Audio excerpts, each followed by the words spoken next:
Olá, seja muito bem-vindo ao quarto dia do FutureCon Digital Summit. Meu nome é Luciano Toledo e eu estarei com vocês durante toda essa programação. Este evento ele faz parte da curadoria do FutureCon, que está em sua 22ª edição e este ano será realizado de 27 a 29 de outubro no São Paulo Expo, reunindo os principais líderes de tecnologia e gestão, não só do Brasil, mas também da América Latina.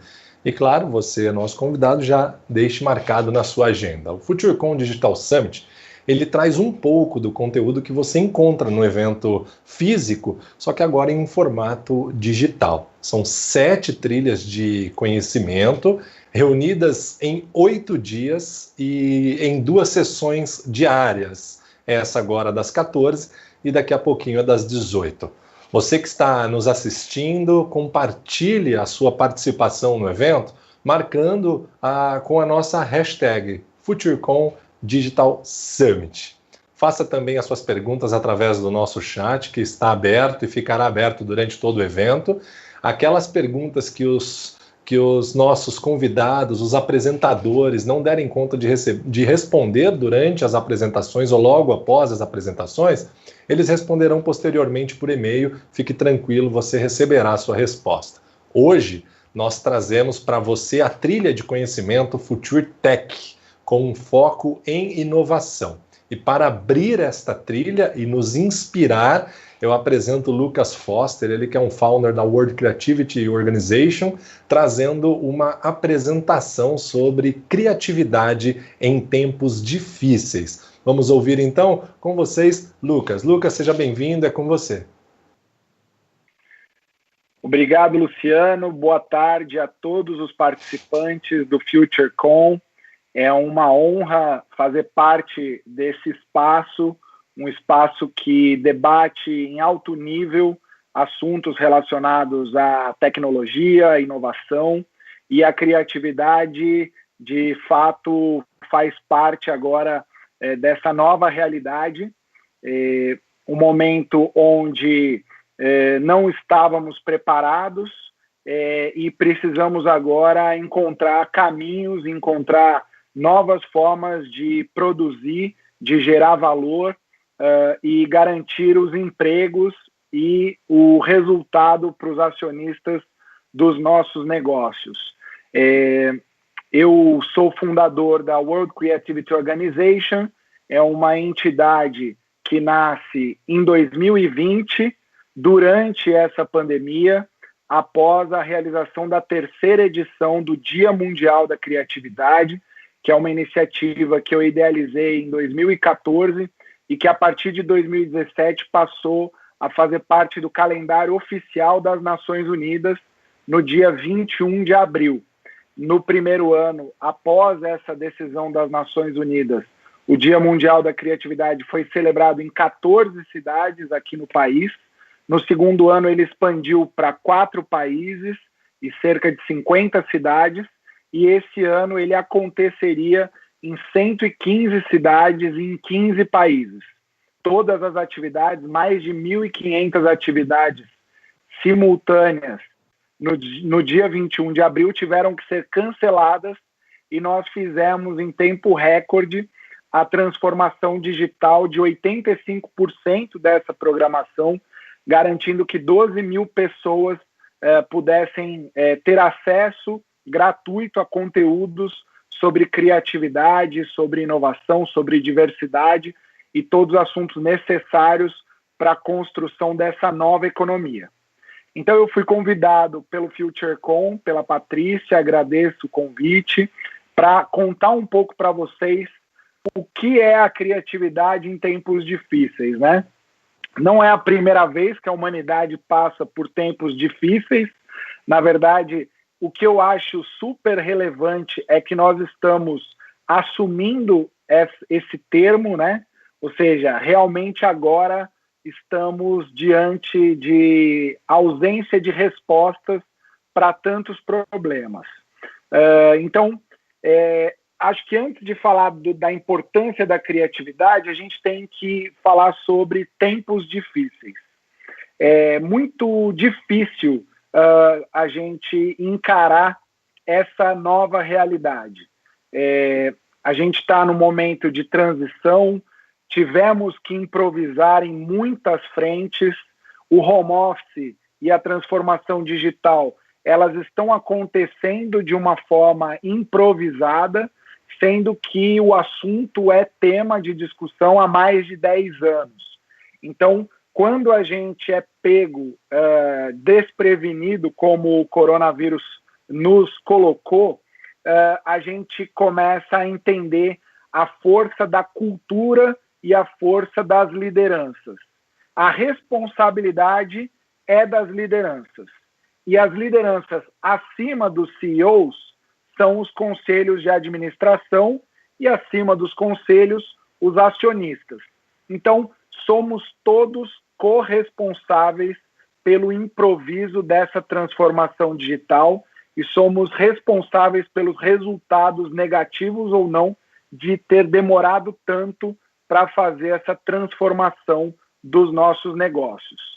Não à toa, agora, os shareholders falam de uma economia baseada nos stakeholders. Ou seja, talvez se a gente abrir para mais pessoas discutirem para onde deve ir o nosso negócio, talvez a gente tenha mais respostas numa futura crise que com certeza virá. Então, tempos difíceis inauguram uma nova década. Uma década onde as mudanças climáticas começam a entrar na tese dos grandes fundos de investimento, onde a economia digital ela vai permear qualquer negócio, de um microempreendedor individual até a grande empresa transnacional, e o mundo da tecnologia, da infraestrutura, vai ter que dar as respostas rápidas e vai ter que tirar a agenda política do debate, ou vai ter que encarar a agenda política e influenciar essas mudanças aceleradas. Não há dúvidas que no debate da FutureCon a gente precisa falar sobre transformação digital e isso leva à discussão do 5G. E a gente está no meio de uma nova Guerra Fria.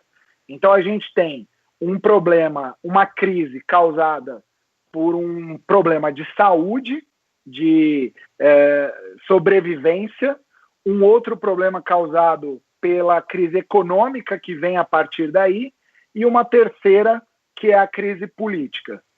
Se ao final dessa pandemia não vier uma terceira guerra ou uma segunda Guerra Fria, é porque a gente está sendo otimista. A gente tem um ano de eleição nos Estados Unidos, onde o debate vai ser muito grave, onde o resultado é decisivo para os próximos 10 anos, e a gente, nesse momento, está num impasse por ser um país que não é determinante das condições econômicas globais, do que vai ser decidido entre as duas maiores economias do mundo. Então, o contexto que a gente vive, ele não é favorável. E ele começa a impactar não mais as organizações, mas os indivíduos. E no momento em que as pessoas começam a ter que reinventar, desenvolver novas habilidades de forma improvisada, reorganizar toda a sua rotina, a gente está entendendo que a saúde mental, a vida emocional das pessoas, nesse momento, deve ser a prioridade de qualquer organização. A produtividade, ela foi lá embaixo. Não adianta a gente dizer que dentro do home office a gente está trabalhando mais do que nunca, porque a interrupção e os ajustes que tiveram que ser feitos nesses 3 meses, e agora não sabemos se é por mais 3 meses, as pessoas começam a ter saudade de pegar trânsito e falar, poxa, mas ir para o escritório talvez era mais fácil do que o que eu estou vivendo agora. Ou seja, passou aquela euforia, passou, veio a ressaca e agora a gente está no meio de uma indefinição sobre o futuro. Ou seja, como vai ser a nossa economia, como vai ser o mercado depois dessa pandemia. Nós realmente não temos essa resposta. É interessante que muitos futuristas agora estão fechados em suas salas, esperando para falar qualquer coisa, porque a gente realmente não tem respostas. E no momento onde as incertezas são maiores do que qualquer coisa, a única coisa que importa é a nossa inteligência emocional e a nossa saúde mental. A saúde mental para tomar decisões de forma consciente, sem euforia ou sem exageros, porque nesse momento não há garantias de retorno sobre nenhum investimento. Então, de que forma nós vamos vender se a pessoa que quer comprar não sabe exatamente o que ela vai ter de volta? Então, os tempos difíceis, eles vão continuar até que uma vacina seja criada, até que a população seja imunizada e que a gente consiga, de alguma forma, resgatar um pouco do que a gente vivia.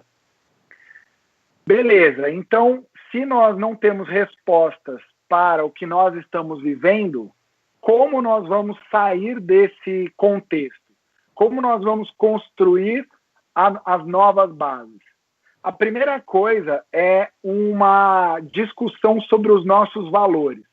Ou seja, se o mundo está dando um refresh, vamos dizer assim, para onde nós queremos que o mundo vá?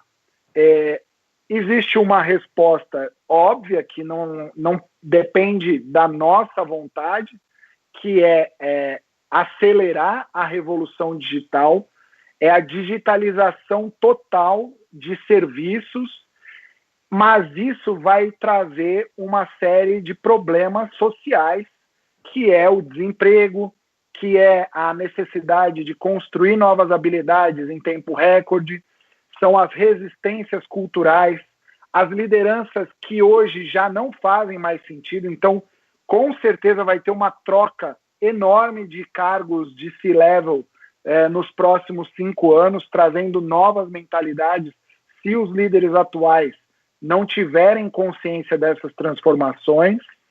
E a gente tem a BlackRock, que é um dos grandes fundos de investimento, talvez o maior, determinando a agenda de investimentos. E aí você tem o Itaú, o Bradesco, falando sobre a agenda ambiental. Então, o desenvolvimento sustentável, os empregos verdes e os empregos digitais, eles tendem a crescer nessa nova realidade. E aí, como é que fica a nossa condição diante dessa nova realidade? Somente a criatividade ela vai ser capaz de produzir as inovações desde a nossa rotina, ou seja, como que eu acordo um pouco mais cedo para resolver os problemas da minha casa, e como que eu consigo manter a minha produtividade sem pirar, né? A questão da sanidade, ela hoje talvez seja mais importante, ela é a base para a gente falar de criatividade. E aí, quando a gente fala de criatividade, a gente vai ter que consumir muito repertório. Então, deve fazer parte dessa nova agenda dos colaboradores, e os líderes devem liberar os seus colaboradores para isso, para que haja pelo menos 2 a 3 horas por dia de consumo de conteúdo, de novos conhecimentos sobre essa nova realidade. Porque nesse momento as pessoas precisam mais do que nunca conversar. Elas precisam ouvir, elas precisam falar e elas precisam de novos repertórios.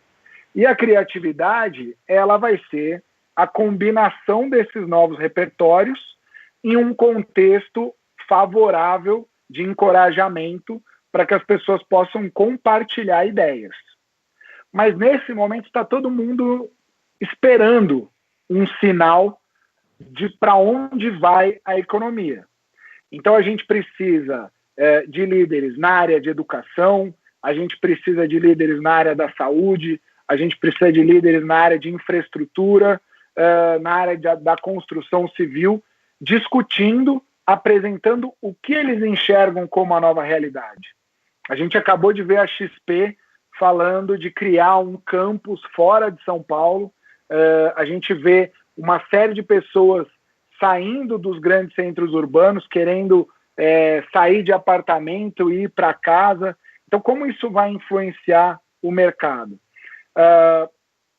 E aí nós temos a criatividade dentro das organizações, a criatividade dentro de casa e a criatividade para influenciar uma nova realidade, um novo contexto.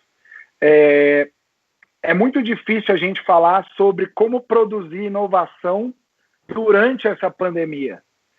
O fato é que o que existia no backlog, ou seja, o que existia de ideias e propostas sendo testadas, MVPs que já foram validados, eles podem sair da gaveta e podem ser implementados. Mas criar algo novo durante a pandemia que tenha a escala que uma organização precisa de implementação é muito difícil. Então, o que a gente precisa nesse momento é de criatividade para preservar as conquistas que foram feitas nesse período, de preferência a manutenção e a motivação dos talentos, porque nesse momento algumas organizações podem, aos olhos dos colaboradores, terem se tornado obsoletas, e quando o mercado voltar, as pessoas podem, a primeira coisa é já buscar outros empregos. Então, o LinkedIn deve estar fervendo hoje, com tanta gente querendo buscar novas referências e novas conexões. E esse momento aqui, talvez a criatividade pós-FutureCon seja a criação de um grupo mesmo. Não sei se no Slack, não sei se no WhatsApp ou no Telegram, que as pessoas possam conversar. Então, o que as pessoas precisam nesse momento é de referências, novos repertórios. E a criatividade, ela é a combinação desse repertório para a criação de soluções para os problemas. Com tudo que aconteceu nesses últimos 3 meses, a minha visão é que os líderes devem liberar os seus colaboradores, primeiro, para cuidar da sua saúde mental e para cuidar da saúde mental dos seus lares. Segundo, consumir conteúdo e repertório de qualidade. Ou seja, a curadoria talvez seja o papel do RH, da área de desenvolvimento, para que as pessoas possam ter boas referências para, ao longo dessa jornada, ir amadurecendo novas ideias e criando fóruns de discussão para que soluções sejam criadas. Então, a criatividade em tempos difíceis está muito mais relacionada aos líderes se libertarem da lógica anterior à pandemia, que talvez possa voltar após a pandemia, mas entender que a rotina mudou completamente e que os colaboradores eles precisam de referências e de segurança emocional para se manterem interessados nas organizações às quais eles fazem parte. Então, criatividade em tempos difíceis é um tema muito amplo e eu prefiro focar para a audiência que está me ouvindo em falar sobre essa liberdade, essa coragem dos líderes de darem autonomia aos seus colaboradores para que eles possam construir novos repertórios e produzirem naquilo que é possível e se prepararem para os novos tempos. Porque se o pedido dos líderes atuais for o mesmo ritmo, a mesma performance, a mesma entrega, você está cavando o buraco para a sua saída e você está forçando o LinkedIn a receber mais uma atualização de perfil. É isso, Luciano. 2h20, essa era a mensagem que eu tinha para passar. Espero que as próximas palestras possam ajudar nessa direção. Muito obrigado, Lucas Foster. Vocês ouviram o Lucas falando um pouquinho sobre o tema e agora nós vamos dando continuidade. E você que está nos assistindo, não esqueça de compartilhar a sua participação aqui utilizando a hashtag FutureCon Digital Summit. As perguntas no chat estão liberadas, fiquem à vontade para perguntar. Os nossos painelistas que tocarão agora esse próximo nosso painel de debate também estarão respondendo essas perguntas dentro do nosso tempo hábil, obviamente. Aquelas que não derem tempo de serem respondidas aqui serão respondidas posteriormente por e-mail. Então vamos lá, dando continuidade à programação, apresento agora os painelistas, os participantes do debate. Como reinventar negócios em tempos de crise? Está conosco aqui Bruno Machado, diretor de transformação digital da Amil, Christian Horst, CDO da Sequoia Logística, Igor Senra, fundador e presidente da Cora, Reinaldo Cima, diretor de transformação digital da MRV Engenharia, e eles serão moderados pela Flávia D'Angelo, editora da Channel 360. Flávia, é contigo, senhores, sejam muito bem-vindos. Flávia, o seu microfone está mutado. Sempre nos eventos digitais. Agora... Muito obrigada, Luciano. Bom, depois dessa explicação aí do Lucas, depois dessa apresentação, vamos dar início agora ao painel Como Reinventar os Negócios em Tempo de Crise. Eu quero, de antemão, agradecer a presença de todos que estão presentes aqui nesse painel da FutureCon Digital Summit, e também lembrar que a gente vai falar por 1h20 sobre o impacto da pandemia da Covid-19 no mercado. Vamos focar um pouco nos impactos no mercado corporativo e como as empresas fizeram para reinventar o modelo de negócios em meio à crise. Comigo presente eu tenho o Bruno Machado, diretor de transformação digital da Amil, Igor Senra, fundador e presidente da Cora, Reinaldo Cima, diretor de transformação digital da MRV Engenharia, e Christian Horst, CDO da Sequoia Soluções Logística. Sejam todos muito bem-vindos. Muito obrigada pela presença. Antes de ir ao que interessa, eu quero lembrar a todos que é possível enviar perguntas aos especialistas a qualquer momento desse evento. Elas vão ser repassadas sempre que possível, e as perguntas que não forem possíveis ser respondidas aqui no painel, posteriormente serão respondidas. Embora tenha aparecido no começo do ano, que foi em março que a pandemia teve o maior impacto, aqui no Brasil. De uma hora para outra, as empresas se viram obrigadas a adotar o modelo home office e remodelar suas ofertas para o ambiente digital. Nem todas estavam tão preparadas para isso. Isso foi um imenso desafio. E não só pela operação, mas pelas pessoas envolvidas no processo. A gente tem um grande gap aí de cultura. Nessa discussão, temos aqui empresas dos mais variados perfis. E elas vão falar como elas revisitaram os seus modelos de negócios e acharam e também trataram esses gaps que poderiam ser explorados aí no ambiente digital. Eu vou abrir essa discussão com o Bruno Machado, diretor de transformação digital da Amil, para a gente falar um pouquinho sobre como a pandemia impactou os negócios digitais, que antes eram vistos como disruptivos. Queria saber sua opinião, Bruno, o que mudou na oferta da Amil? Conta um pouco para a gente como é que foi essa transformação de vocês. Bem-vindo. Tá ótimo. Obrigado, Flávia e Patrícia, pelo convite para participar do FutureCon. Uma honra. Espero que todos estejam bem, em segurança. Pela Amil, acho que é um momento ímpar no setor de saúde. Estar no setor de saúde nesse momento é realmente um desafio maior ainda. Então, eu vou dividir minha resposta aqui em 3 fases, tá? Que basicamente compreenderam os esforços da Amil nesse sentido.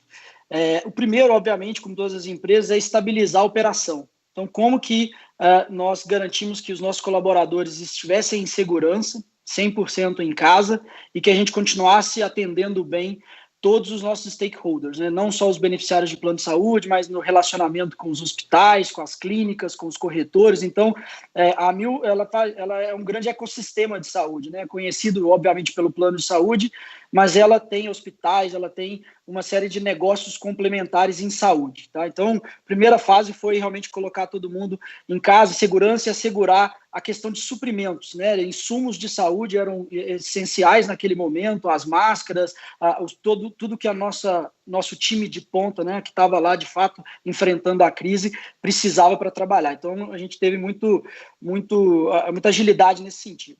O segundo ponto, e eu acho que a gente se encontra nesse ponto aqui ainda, que e aí tem muito a ver com o que o Lucas colocou sobre saúde mental, que é se colocar no presente, né? Assim, a despeito de todas as incertezas, é focar no momento que a gente está, para fazer negócio no momento que a gente está.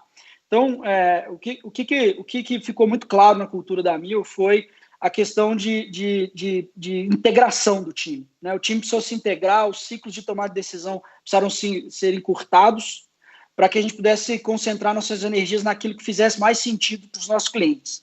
E o que era isso no nosso negócio, né? Assim, havia aquela em março, abril, como você citou, Flávia, aquela preocupação enorme se eu estou ou não com alguns sintomas, se eu estou ou não, se eu preciso ou não ir para o hospital.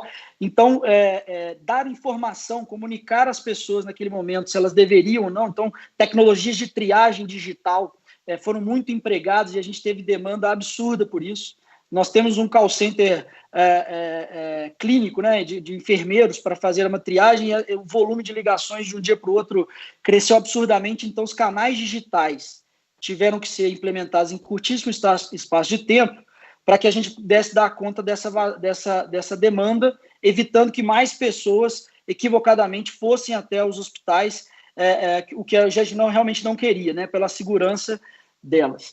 E aí a maior entrega nesse sentido foi a solução de telemedicina, né? Então, telemedicina foi uma das tecnologias que ela tecnicamente já tinha condições de ser executada, porém, por questões regulatórias, ela não era permitida, né? Então, você veja que tem sempre esse gap entre a tecnologia disponível, a adoção por parte das pessoas, a adaptação das empresas para essas tecnologias e, por último, as questões regulatórias. Então, a pandemia achatou, né?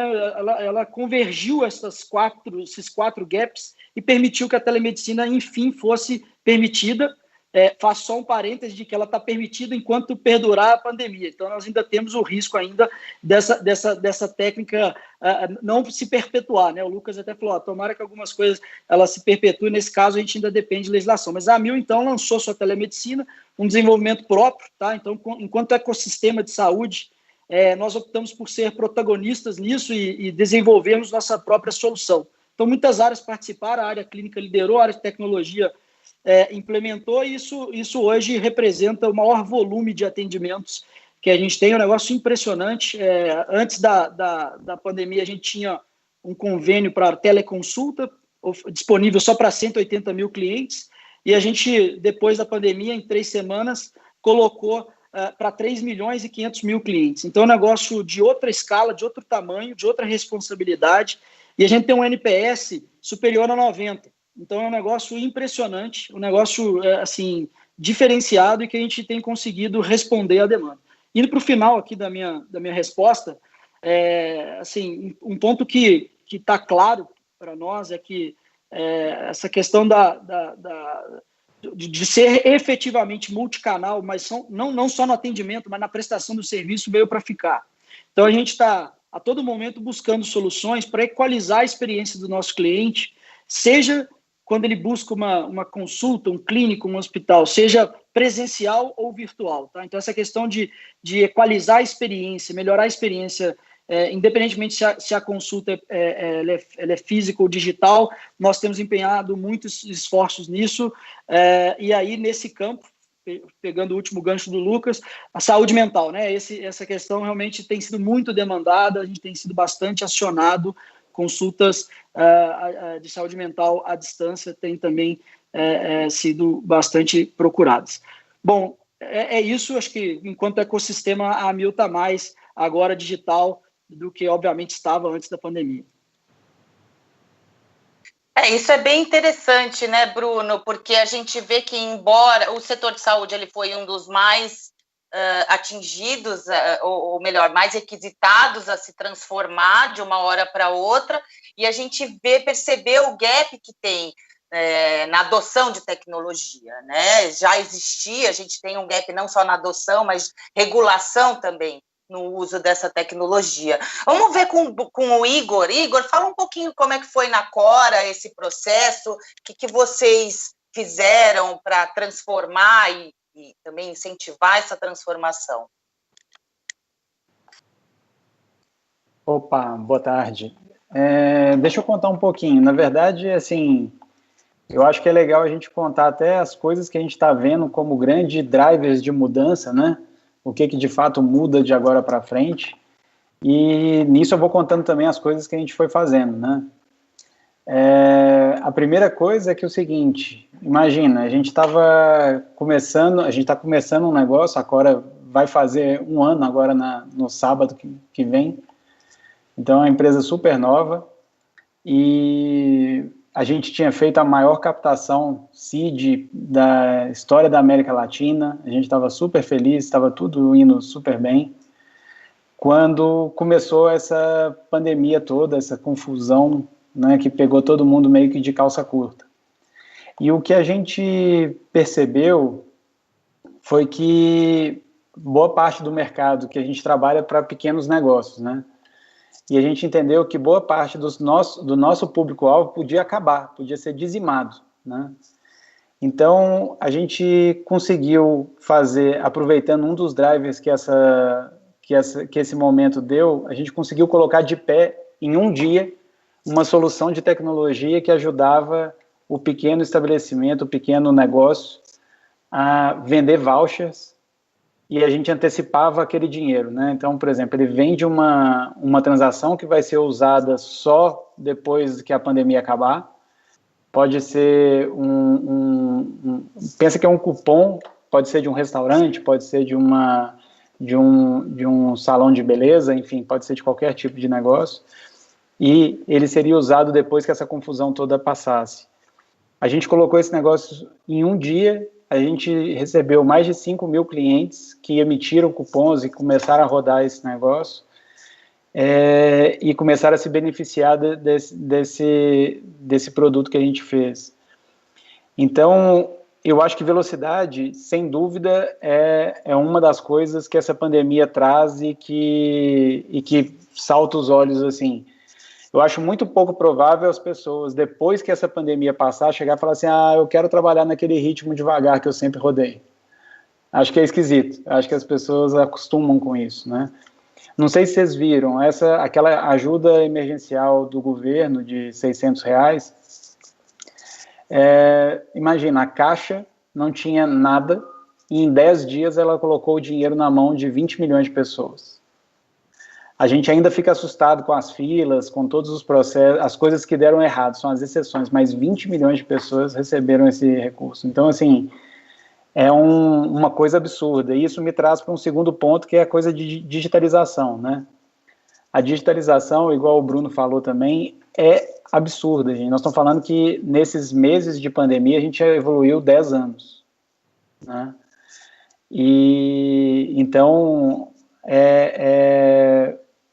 e eu acho que, assim, todo mundo se beneficia disso de alguma forma, porque a gente consegue ter acesso a coisas mais rápidas, a gente tem algum tipo de evolução, já está mais do que comprovado que a digitalização nos países, ela melhora, aumenta a renda per capita, aumenta tudo. Então, como a gente está fazendo isso num período muito curto, eventualmente em algum momento a gente vai ter o benefício desse negócio. Mas um ponto que eu não posso deixar de falar é a solidariedade. Eu acho que, nesse momento, eu acho que todo mundo está muito mais aberto, está muito mais solidário, está muito mais preocupado com o próximo. Eu acho que tem uma história e eu acho que até nessa história dos cupons que a gente acabou fazendo lá no Compre dos Pequenos, ficou claro. A gente via uma pessoa de Brasília comprar um cupom em Curitiba. Eu tenho certeza que ele nem vai usar esse cupom, ele está mais querendo ajudar alguém, sabe? ele viu ali uma oportunidade de ajudar mais do que qualquer outra coisa. Então, esse sentimento, a solidariedade, eu acho que está muito aflorada.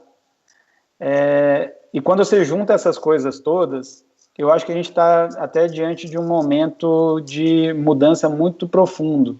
As pessoas dentro de casa, trancadas, elas estão mais reflexivas, elas estão mais pensando no futuro, entendendo que a pessoa sozinha não é mais uma coisa individual, né? Que para ela ter sucesso, para ela estar bem, depende de todo mundo, que é isso que a pandemia está deixando claro para todo mundo, né? Então, independente de raça, cor, de se o cara é rico ou se é pobre, no final das contas, a pandemia deu uma nivelada em todo mundo, né? O vírus, ele não faz distinção de ninguém e está todo mundo preocupado porque, às vezes, a outra pessoa, ou ele vai estar recebendo tratamento médico no seu lugar, cumprindo aquele negócio, ou ele eventualmente poderia te passar, enfim. Então, o medo generalizado, eu acho que ajuda a reforçar esse negócio. E eu acho que teve mais 3 coisas que eu gosto de falar, que é o seguinte: eu era um dos caras que falava que esse negócio de home office, eu estava até conversando com o Reinaldo mais cedo, que esse negócio de home office, trabalhar fora do escritório, que esse negócio nunca funcionaria. E no final das contas, pelo menos no nosso caso, a gente está funcionando de uma forma mais produtiva hoje do que a gente trabalhava quando a gente tinha escritório. E eu acho que isso vão ter algumas mudanças. A principal, depois eu quero até escutar do Reinaldo isso, que eu acho que vai mudar a nossa relação com o imóvel, né? As pessoas hoje compram um imóvel pensando num tipo, compravam, né, até um pouco tempo atrás, compravam um imóvel pensando num tipo de uso, e as pessoas vão falar assim: gente, agora eu preciso de ter um escritório ali, e se a coisa apertar, como é que eu faço? Será que a minha despensa funciona? Então tem algumas coisas que eu acho que as pessoas vão começar a olhar. E tem uma outra coisa, uma outra relação com isso, que é o seguinte: a gente ficava ali na Vila Olímpia, num bairro absolutamente comercial, cheio de prédios e tal. E o que acontece? Esse tipo de ambiente acaba recebendo no entorno dele várias empresas, restaurantes, padarias, lanchonetes e tal, para dar suporte para toda essa turma que está ali perto. Com a maior parte das empresas fechadas e não operacionais, esses negócios também estão tendo que se reinventar, né? Então é uma mudança completa. Eu acho que a nossa relação com o imóvel vai mudar de uma maneira muito grande, e aquelas coisas que a gente via como grande diferencial também, por exemplo, antes era só de estar perto ali, de ter um restaurante, ficar perto dessas empresas era bom. Hoje eu já não sei, já está mais do que provado. Com certeza lá na empresa, quando a gente voltar, se a gente voltar, a gente já definiu que até o final do ano a gente não volta. Mas quando a gente voltar, vai ser num modelo diferente. Todo mundo vai ficar mais tempo em casa do que fica hoje. Tem coisas que funcionam melhor trabalhando em casa do que trabalhando no escritório. Aquele contrato difícil de você ler, que você começa a ler o negócio, aí chega alguém: ô Igor, me ajuda num negócio aqui? Poxa, aquele negócio... Em casa você pode focar e pode tirar as coisas da frente de uma maneira mais simples. Uma outra coisa que para a gente já mudou, eu acho que para muita gente vai mudar, é a história de viagens. Viagem comercial, viagem de negócio, vai ser muito difícil de você fazer. Tem que ser uma coisa muito importante. Aquele negócio da China que você vai fechar. Senão não faz mais sentido esse tipo de coisa. E para fechar as coisas que eu acho que vão mudar, tem uma coisa que eu acho que é super interessante, que é o seguinte: o brasileiro, ele nunca foi de poupar. Na fábula da cigarra e da formiga, ele era muito mais a cigarra, né? E o que acontece é que agora, nessa crise, quem não tinha nenhum tipo de poupança, nenhum colchão, foi o primeiro a ver a água subir e bater no nariz, né? Então, eu acho que as pessoas também vão ficar mais atentas a isso e vão se controlar nesse processo de uma maneira maior. Isso vai demorar um tempo, é uma curva, mas eu acho que muita gente sofreu bastante desse processo e vai sair com isso um pouco mais assim, com uma disciplina um pouco maior nesse sentido. Eu acho que é isso. Interessante, Bruno. Até bom, a sua fala mostrou mesmo esse caráter cultural que o brasileiro tem, né? Muitas vezes a gente fica ali preso a determinada prática, tendo a tecnologia à disposição, ela até então não estava sendo tão usada no seu potencial, né? Isso a gente pôde perceber claramente no começo da crise. Agora, aproveitando também o seu gancho, né, eu queria chamar o Reinaldo a falar sobre os impactos que a crise teve no setor de construção. Como você mesmo falou, a gente vai ter ali algumas mudanças, né? Conta um pouquinho para a gente, Reinaldo. Conto sim, Flávia. Obrigado aí pelo convite. É um prazer estar aqui falando com vocês. Bom, acho que em cima do que o Igor começou a comentar, né, o Bruno também passou por esse ponto, eu acho que as coisas, as verdades, né, mudaram. O que a gente tinha como certo, se a gente pegar aqui na área de transformação digital, né, se você pegar os cases aí de mercado, né, você falava que a principal empresa do setor de hotéis não tinha nenhum hotel, ela simplesmente fez uma disrupção no mercado e criou um novo jeito de fazer.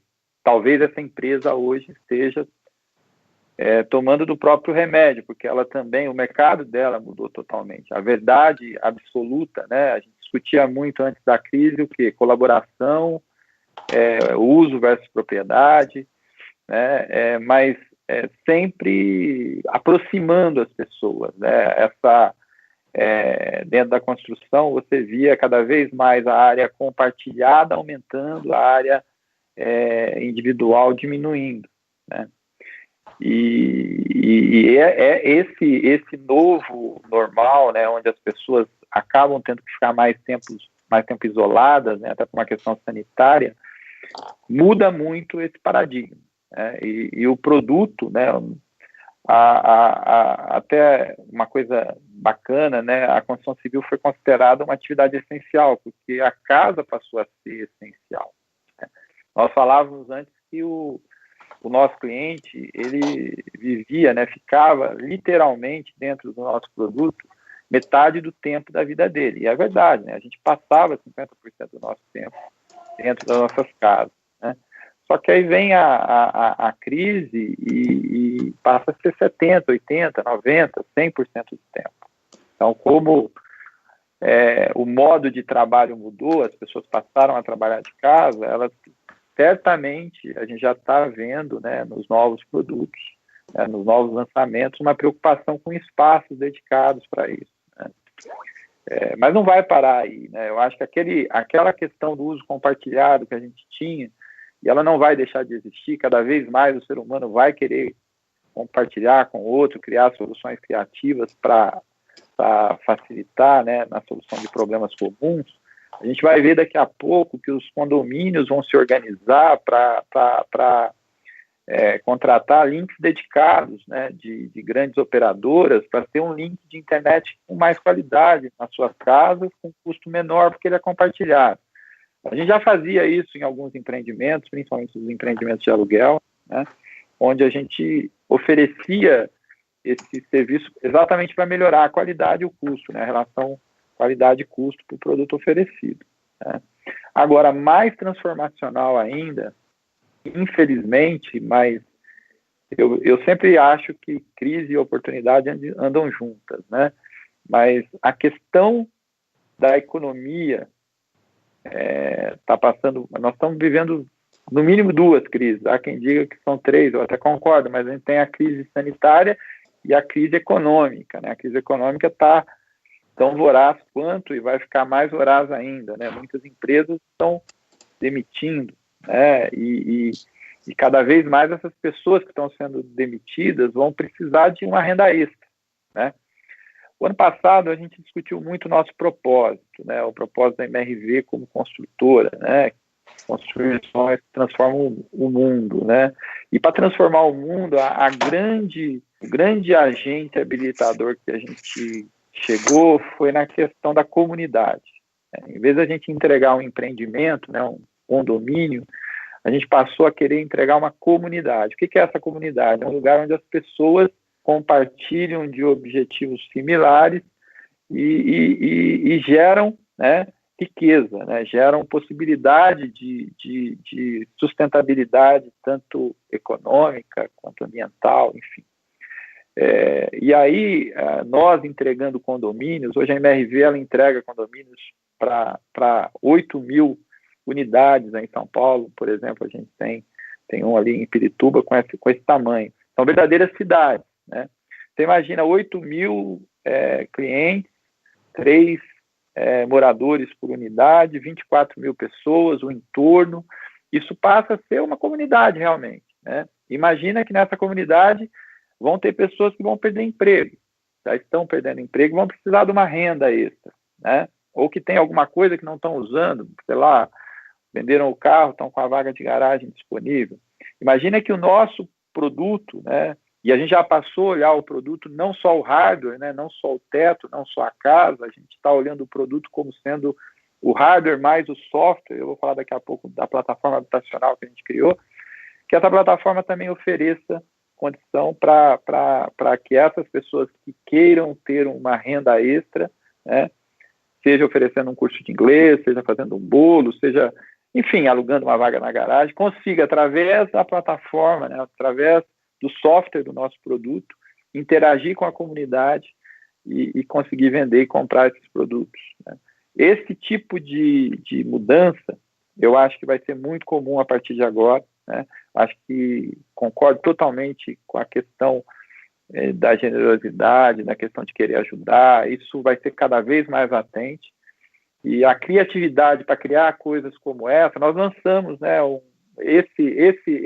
essa comunidade virtual para os empreendimentos, a gente chama de mão na roda. A gente estava com ele bem modelado, né, pronto para entrar, e veio a crise, a gente resolveu acelerar, em março a gente lançou. E se vocês verem a quantidade de anúncios, a quantidade de negócios que estão sendo fomentados, a gente não intermedia a questão financeira, isso aí é feito pelos próprios participantes. Não é nosso interesse monetizar em cima disso, o nosso interesse realmente é melhorar a experiência, né? E a experiência passa pela experiência financeira dos nossos clientes. Resumo, eu acho que realmente é uma crise, né?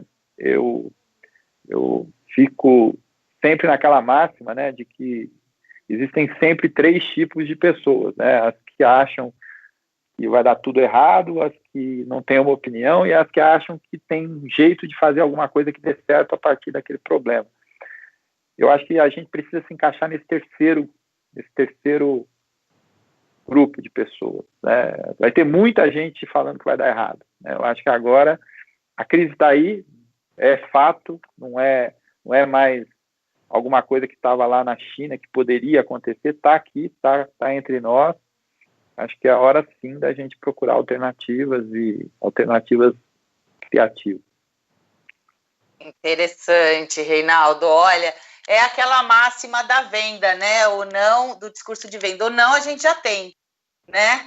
Vamos tentar para um outro. E interessante também que você falou, o Igor também falou, essa questão da comunidade, né? Mesmo que sem um modelo de monetização, mas fortalecer essa comunidade, o sentido de comunidade para fomentar outros negócios. Vamos saber um pouco do Christian. Como é que foi no setor de logística? Conta um pouquinho para a gente essa transformação, os insights que vocês tiraram. Muito bom. Boa tarde a todos, é um prazer estar novamente com o FutureCom. Veja, logística, ainda mais no setor que a Sequoia atua, né, parte do nosso negócio está voltada para o B2C, né, viabilizando um e-commerce, né, viveu de fato, né, está vivendo uma grande transformação, porque a nossa relação com o consumo mudou, né? Então, as pessoas passaram a identificar nas suas casas, né, no seu dia a dia, uma série de lacunas, desde comprar uma cadeira, montar o seu mini escritório, fazer suas compras do dia a dia, que você ia a uma loja de materiais, você ia a um shopping center e etc., e não pode mais.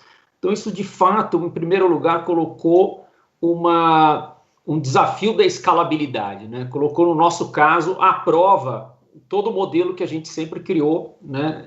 Que era ter escalabilidade para o e-commerce, por exemplo. Né? Então, claro que você tem adaptações em relação a isso, né? Na demanda do seu cliente que muda. Hoje está todo mundo muito mais ansioso para receber o seu pedido, né? Você comprava lá café de cápsula lá numa loja, eventualmente fazia o pedido pela internet. Agora você essencialmente faz esse pedido pela internet, né? E gera uma ansiedade muito grande, né? Então, fazer isso na escala praticamente continental que o nosso país tem, né, com todas as dificuldades, né, logísticas mais amplas, estruturantes, né, é de fato algo que chamou muito a atenção logo no começo. Eu acho que assim, abril foi um mês bastante difícil de entender melhor o que seria, por quanto tempo, ninguém sabia. Hoje a gente não sabe ainda, mas estamos adaptados depois de 3 meses a essa realidade, né, como vários falaram.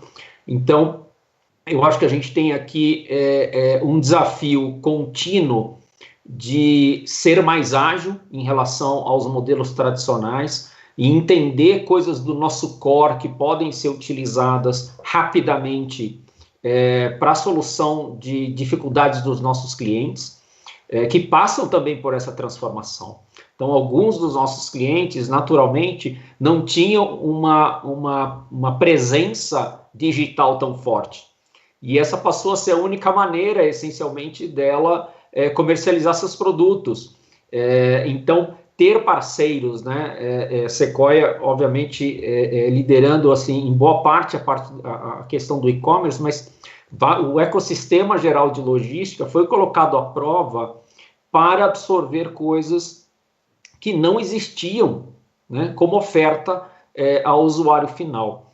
Então, assim, foco na experiência do cliente, né, do usuário, nessa nova dimensão que é dada para as entregas, que é dado para o fornecimento no B2B também, né, de abastecer cadeias de suprimentos, porque isso acaba sendo nevrálgico para a nossa vida, né? A gente hoje é dependente de canais como esse que chegam à nossa casa, né? Antes chegavam esporadicamente, agora chegam todo dia, né? Isso mudou a relação lá na portaria de cada prédio, de cada condomínio, nas suas casas, como a gente lida com um assunto como esse, e talvez seja um dos legados, né, que passe a ficar, novos hábitos de compra, uma relação de consumo diferente, e haverá um híbrido, né? A gente acredita que haverá um híbrido. Tem muita gente querendo, de fato, voltar ao shopping e tudo mais.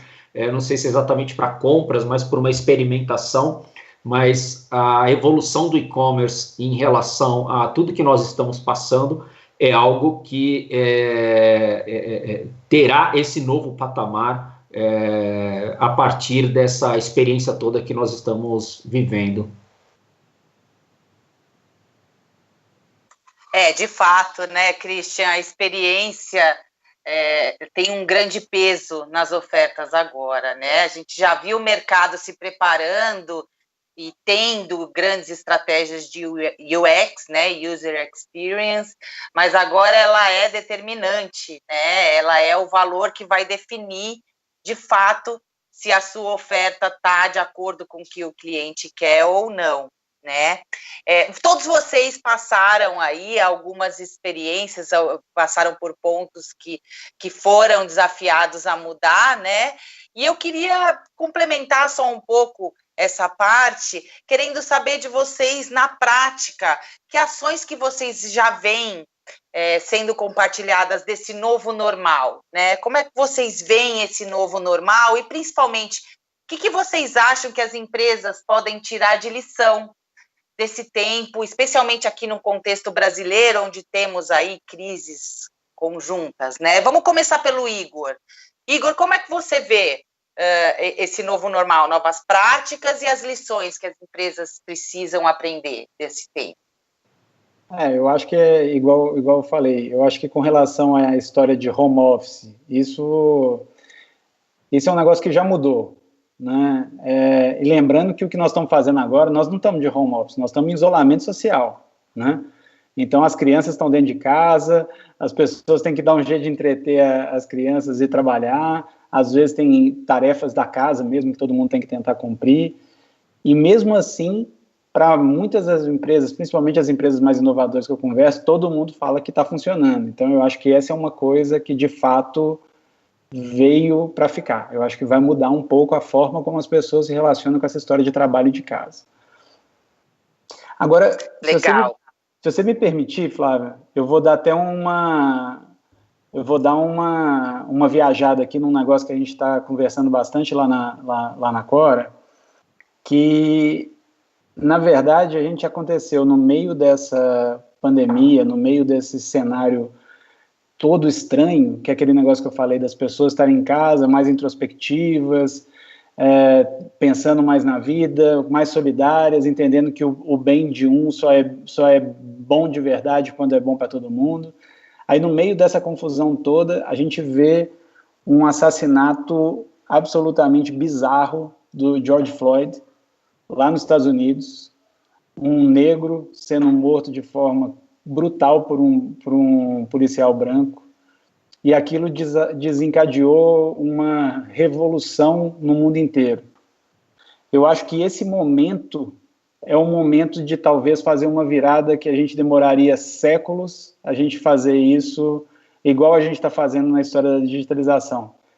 Eu sou empreendedor, né, então sou otimista demais. Eu acho que as coisas sempre podem mudar. E eu acho que, de repente, esse vai ser um novo normal.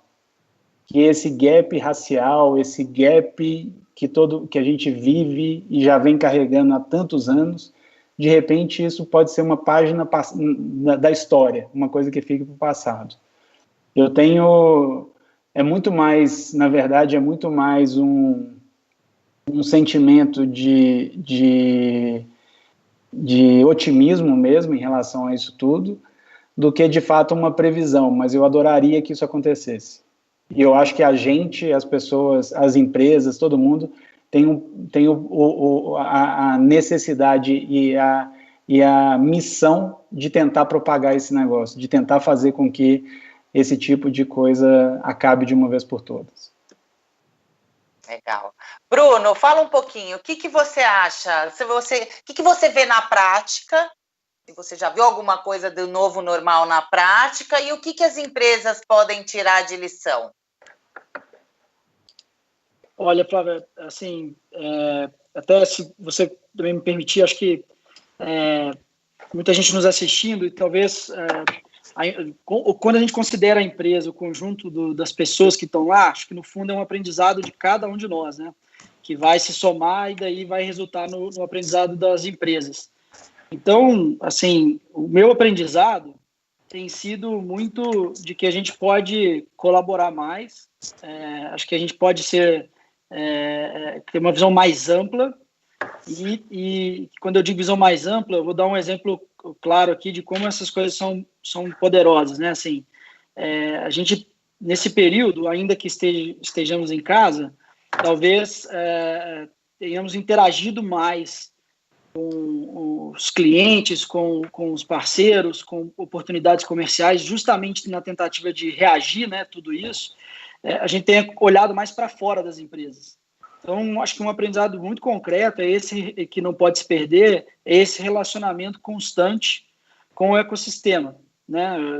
O relacionamento com as startups, em especial, ele é muito valioso, né? Eu sou prova disso, eu já tive a minha iniciativa empreendedora, no momento, inclusive, olha como é que esse mundo é bastante pequeno, né?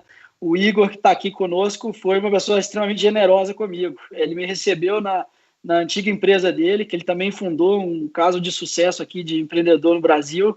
Eu o admiro muito e ele me ajudou genuinamente, me deu bastante conselhos. Então, eu acho que eu levei isso para mim. Então, eu fiquei com esse compromisso de devolver aquilo que eu recebi dele. Então, eu tenho feito isso com outras pessoas. Eu sei que o Christian também é mentor de startups. O Reinaldo já teve experiência na indústria de software, né, antes da MRV, mas assim, sempre estar nessa interação com o ecossistema, que eu acho que ela é valiosa para nós profissionais e que a gente acaba levando isso para dentro das empresas. Acho que isso vale, sabe? Os múltiplos vínculos. Seremos pessoas com múltiplos vínculos, múltiplos papéis. Tá? Então, eu tenho o papel de diretor de transformação digital, mas eu não sou isso, né? Ou só isso. Eu posso fazer mais pelos outros. Então, acho que esse é o grande aprendizado para mim, e dando esse exemplo aqui de como o Igor fez comigo, né? Desencadeou esse negócio comigo aí. É muito interessante você falar do vínculo ao invés do papel, né? O vínculo, a palavra vínculo tem um peso muito mais forte do que simplesmente o papel que você desempenha, né? Christian, fala um pouquinho sobre o que você acha, o que as empresas têm o que você tem visto do novo normal e a lição que as empresas podem tirar desse momento. Olha, na logística, né, acho que assim, como outros setores que foram considerados essenciais para o funcionamento da economia, né, o mínimo de funcionamento dela, acho que nós temos dois públicos, né, as pessoas que, como eu, podem trabalhar de casa, né, e têm as suas angústias, as suas situações, né, Igor colocou super bem isso, né? É uma rotina, não é home office, né? É a família inteira dentro de casa. Isso traz muito a questão também da saúde mental, né? Da sanidade, né? Mas também existe uma preocupação para a gente assim muito grande dessa sanidade, né? Desse equilíbrio para quem levanta de manhã, vai, né, para um centro de distribuição, né, ou para quem está na rua, né, fazendo efetivamente a entrega, transportando e tudo mais, porque essas pessoas acabam também estando num mundo diferente, né? E aí essa preocupação, ela vai além de quem está em casa em relação à saúde mental e isolamento, mas a quem está exposto, né? E dar este conforto, essa proximidade, eu acho que é um papel do líder mais do que nunca, né? Ter a sensibilidade sobre as pessoas, né? Sobre a organização, a empatia legítima sobre o que está acontecendo, e isso muitas vezes traz boas soluções, né? Novas formas de você lidar com isso, né? Cada um com seu time, conhecendo, acho que não tem receita pronta, mas a gente precisa conhecer mais as pessoas, né? Mesmo à distância, né? Talvez mais do que nunca, a gente precisa estar perto, né? Mesmo que virtualmente, para fazer o nosso cheque cotidiano, se as pessoas, cara, estão bem mesmo, né? Tocar mais o coração delas, porque senão não tem produtividade, entendeu? Não vai ter criatividade, não vai ter equilíbrio, não vai ter novo normal, porque se o novo normal não será de escritórios lotados como eram antes, serão de escritórios talvez como pontos de encontro para coisas que realmente a gente sente a necessidade de troca, de sessões, entendeu? Diferentes. Poxa, a gente está praticamente em casa, acho que numa forma diferente logo mais, mas nós estamos em casa e ficaremos em casa por muito tempo, né? E as pessoas que estão expostas também terão que lidar com isso por muito tempo. Eu ainda não acredito, assim, particularmente numa vacina milagrosa que da noite para o dia vai erradicar, né? Eu acho que sim, teremos tratamentos, teremos coisas, mas a gente terá que conviver com as consequências do Covid por muito tempo, né? Acho que são consequências profundas, difíceis da gente delinear todas elas, né? Acho que tem coisas que a gente precisa passar pela experiência para daí olhar para trás e identificar o que de fato mudou e o que é perene, né, o que é transitório. Mas eu acho que assim, para resumir, Flávio, acho que a questão da empatia realmente com o ser humano do outro lado, em todos os aspectos, né? O cara que vem entregar para a gente aqui do supermercado, ou do que você fez a compra lá do Mercado Livre, do que quer que seja, qual é a perspectiva dessa pessoa, né? Qual é a angústia dela também, né? Então é uma cadeia inteira, acho que é um país inteiro, a flor da pele, e aí quando aparece uma brutalidade, como aconteceu nos Estados Unidos, outras no Brasil, em outros lugares do mundo, a gente também está percebendo a sociedade reagindo de uma maneira diferente, por um nível de solidariedade que talvez a gente não tivesse espaço para tratar dessa maneira, entendeu? Talvez o caso do Floyd tivesse sido, por exemplo, mais uma nota no jornal que ia causar uma comoção lá local, um pouco aqui, um pouco ali, e logo ia ser tomado por um outro assunto, né? E a gente está vendo que isso vai provocar, espero, uma mudança de comportamento das pessoas, do que a gente aceita, não aceita, tolera, né? Ou diz um basta, né? Porque não dá mais. De fato, né, Christian? Quem diria que um vírus ia trazer para a gente a necessidade de empatia, né? Você falou muito bem, o Igor pontuou muito bem a questão do Floyd, né? Então, empatia, eu acho que é um... Diga. Eu posso só acrescentar um negócio, eu acho que eu concordo, claro. Subscreva a palavra do relator aí na íntegra, mas eu só queria acrescentar um negócio aqui, que é o seguinte... É engraçado que a gente, nas nossas carreiras, nas nossas empresas e tal, a gente vai criando e vai aprendendo a fazer coisas, né? A gente vai aprendendo a ler as pessoas, né? Aquele negócio que quando você dá uma volta pela empresa, você fala assim, aquela turma ali não tá legal, ó, aconteceu alguma coisa naquele pedaço ali. Olha ali, ó, você sente o clima, você aprende a fazer isso, né? E o que acontece é que agora, como é que você sente esse clima, né? Como é que você consegue ler as pessoas? Então, assim, isso está sendo um desafio, eu te confesso. A gente está tendo que aprender a como fazer isso, como ler as pessoas, como entender o que de fato está acontecendo sem as pessoas falarem, que antes a gente lia nos rostos, né? No clima. Então, agora a gente tem que aprender com esse outro negócio. Oi, Igor. Você já está respondendo a pergunta do Roberto Heinrich? Ainda não. Ele está perguntando justamente sobre isso. Igor, nesse momento que as emoções estão muito exacerbadas, como, na sua visão, a racionalidade pode se afastar das decisões das pessoas e empresas? Na verdade, eu acho que empresa... É até o contrário, eu acho que a empresa, a gente pode ter emoção exacerbada na nossa vida profissional, na nossa vida pessoal. Empresa não deveria ter emoção, né? Supostamente, né? Mas a vantagem é que eu acho que as novas empresas, elas não têm emoção, mas elas talvez tenham opinião, elas têm posicionamento, elas têm uma linha do que elas... Exato, elas têm uma linha do que ela acha certo, do que ela acha errado, né? Então, a empresa deveria parar, racionalizar, entender qual que é o posicionamento dela sobre determinadas coisas, como, por exemplo, esse assunto que a gente falou aqui sobre o racismo, e tomar uma decisão e ser fiel àquela decisão, né? Então, eu acho que as pessoas têm que primeiro têm que parar e têm que olhar para dentro, né? Falar o seguinte, tá bom, qual que é a nossa decisão diante dessa situação? A gente vai tolerar esse tipo de assunto? A gente acha que isso é uma coisa que dá para conviver? E aí, a partir do momento que você tem a sua conclusão, você tem que mostrar isso para o seu time e mostrar isso para fora. Eu acho que o caminho passa por isso também, entendeu? E eu acho Reinaldo, que agora é a hora da racionalização, mas colocar isso para fora, entendeu? Entendi. Reinaldo, eu deixei você por último de propósito, tá? Quero ouvir sua percepção sobre as lições que as empresas precisam aprender, mas eu também quero aproveitar aqui o gancho da pergunta do Wellington Devete Piaulino. Ele quer saber um pouco mais sobre a plataforma digital da MRV.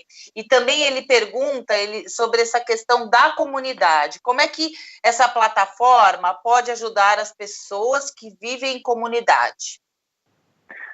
Muito bem. Obrigado aí pela pergunta, Roberto. Bom, primeiro ainda Wellington, primeiro ainda nessa questão que o pessoal está discutindo, eu já vou falar sobre isso, né? Mas eu queria apenas colocar aí que a gente vive novos paradoxos, né? Acho que assim, de um lado eu quero aproximar mais, né? Eu quero conhecer mais as pessoas, mas do outro eu quero estar seguro, né? Eu vejo muito, né? A sociedade, ela por mais que a gente não perceba, ela muda muito rápido, né? E assim, não sei se acontece mesmo na cidade de vocês, mas hoje a gente já percebe um novo tipo de trânsito, o trânsito dos motoboys, o trânsito das empresas aí que levam e trazem nossas encomendas, né? Então, a gente percebe claramente aí que coisas como o uso compartilhado, né, que era um paradoxo, que era um paradigma, né, tá virando um paradoxo, né? Hoje, como é que eu faço uso compartilhado com segurança sanitária, né? Os hotéis estão passando muito por isso, né? A nova ordem de ocupação dos espaços, né, os restaurantes, os supermercados. Eu já vi propaganda de supermercado falando para você não levar a família para o supermercado, não levar seus filhos para o supermercado. Os idosos têm que ir numa hora diferente dos outros. Remete até para, daqui a pouco, preconceitos, né?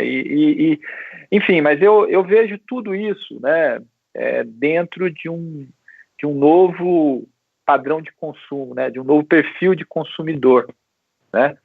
E aí, respondendo às perguntas, né, esse perfil de consumidor é um consumidor, primeiro, que ele vai comprar de maneira online, né, de maneira digital. Então, a gente precisa preparar os nossos processos internos para isso, né, para vender de forma digital. E olha o tamanho do desafio: vender um apartamento de forma digital, vender um livro de forma digital. Uhum. Agora, um apartamento de forma digital, né? A gente tem que preparar também para atender um cliente que vai consumir cada vez mais de casa, né? Então, o que significa consumir de casa, né? Significa, por exemplo, ter um lugar mais apropriado para receber uma encomenda e não necessariamente ter que sair correndo para receber essa encomenda lá na portaria. E se estiver chovendo? Se a portaria estiver fechada? Ou seja, os desafios são diferentes, né? E aí, como é que eu acho que... Bom, a MRV vinha de um processo de transformação digital, né? A gente já está nesse processo desde 2015, acelerado, né? Antes já vinha também fazendo aí grandes desenvolvimentos nessa área, né? Claro que na época a gente tinha muito aquela questão de que todos os mercados estavam sendo provocados aí por outsiders, e que isso também aconteceria na construção civil, né? E aqui o nosso mote sempre foi: se alguém tem que uberizar o nosso setor, por que não sermos nós mesmos, né? E aí nós começamos a discutir coisas que eram, na época, né? Engraçado que isso faz 2 anos, já parece que faz muito tempo, né? A gente começou a discutir coisas, por exemplo, propriedade versus uso para construção civil. E aí a gente saiu e criamos uma startup aqui dentro da empresa para, em vez de vender, alugar, né? A Alugo, que é uma empresa que a gente criou e já está dando super certo, a gente não vende nenhum apartamento da Alugo, a gente constrói um condomínio todo para aluguel. O cara aluga de maneira digital, depois, quando ele entra num apartamento com uma série de produtos e serviços, né? E olha que bacana, antes disso tudo começar, né, nós fizemos uma parceria com a iFood e colocamos nesses empreendimentos um box da iFood. Qual que era a intenção? A intenção era: se você fez uma encomenda e não dá para estar lá na portaria, até porque nossas portarias já estavam caminhando para ser portarias inteligentes, via nosso aplicativo, né, a gente integra com o do iFood, eles sabem qual locker vai colocar, depois eu vou lá e tiro daquele locker. Olha como esse negócio se aplica totalmente para os dias atuais, né? O consumo em casa vai precisar de uma facilidade como essa no empreendimento, né?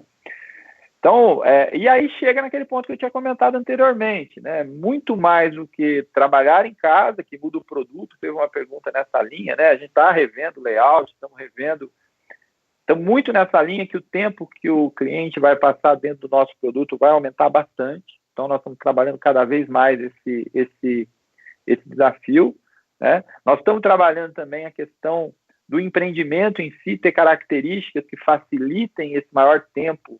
Nossos empreendimentos já valorizavam muito essa questão da área comum, né, de ter espaços verdes, né? Cada vez mais agora a gente vai estar fazendo isso, né? Mas olhando também essa conexão, né, com o mundo externo para serviços e consumo. E chegando aí na questão de criar novas formas de receita e novos mecanismos de geração de renda através do próprio da própria casa, né? De dentro da casa, e usando as facilidades que a gente tem, né? Dentro de casa e no próprio produto que eu estou oferecendo, de gerar novas formas de renda. Então, um pouco por aí. Não sei se... Falando um pouquinho da plataforma habitacional, que foi uma pergunta, né? O que é a plataforma habitacional digital da MRV? Né? Ela é dividida em 4 grandes etapas. Primeiro, a plataforma habitacional da MRV, ela é o software que vem junto com o hardware. O hardware é a casa, o empreendimento, né? E a gente concluiu que a gente precisava entregar junto com esse empreendimento uma experiência, né? E a experiência, ela vai além do teto, né? Ela vai com serviços compartilhados, ela vai com uma série de features aí que vão além de morar propriamente, né? E a plataforma é dividida em 2 grandes etapas, né? Em 4 grandes fases, 2 grandes etapas. Primeiro, eu conheço e adquiro, né? Então, aí é focado naquele novo paradigma de venda digital. Então, a gente tenta digitalizar ao máximo o processo de compra do apartamento. Nós já estamos conseguindo isso. Só para vocês terem uma ideia, esse mês nós chegamos a 91% dos nossos contratos digitais, né? Nós fazemos em torno de 4 a 5 mil vendas mês. Nós trabalhamos no mercado de classe econômica, nós chegamos a 91% desses contratos assinados digitalmente, né? O que foi muito acelerado pela crise, não tem a menor dúvida, né? Então tem todo um processo aí de crédito digital muito parecido com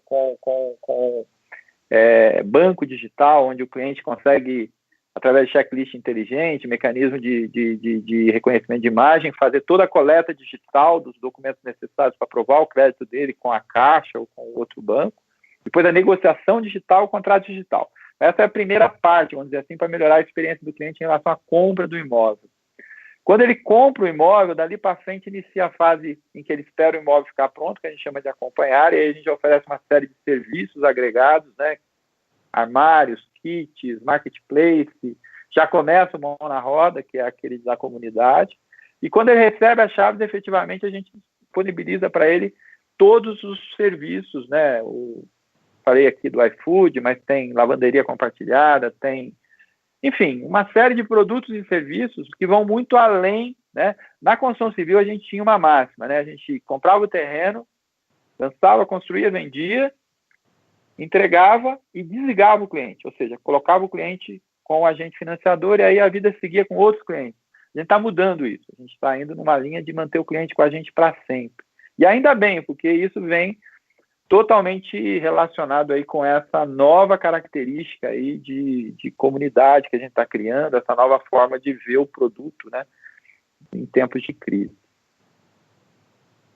Interessante, bem interessante, Reinaldo. Eu queria, antes da gente ir para a próxima pergunta, trazer uma dúvida aqui para todos vocês do Tadão. Ele pergunta o seguinte: diversidade, criatividade, debates são algumas das matérias-primas básicas para a inovação. E para agregar agilidade na inovação digital, na opinião de vocês, qual o tipo de modelo de organização interna da empresa mais adequado a isso?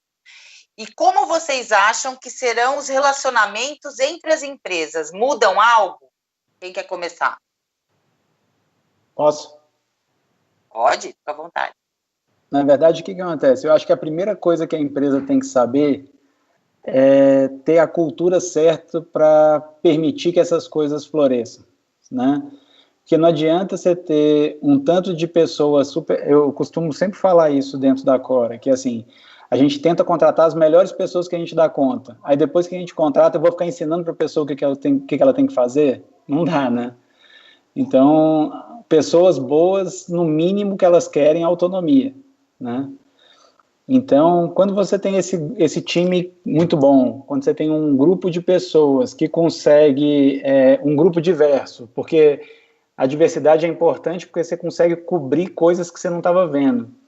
você ter uma ideia, numa das coisas, quando a gente fez um pedaço do aplicativo da Cora, a gente tinha sido um pouco mais ousado num pedaço lá, e aí um dos caras que trabalha com a gente falou assim, eu tô achando que tá até bonito, mas lá no meu bairro esse negócio não vai funcionar. Porque lá o pessoal vai achar isso, aquilo, não sei o que, tal. E a gente fez uma pesquisa e foi exatamente o que o cara tinha falado. Então, se você tem um time que é muito fechado, todo mundo parecido, todo mundo que anda igual, com as mesmas roupas e com os mesmos pensamentos, você vai deixar esse tipo de coisa de fora, né?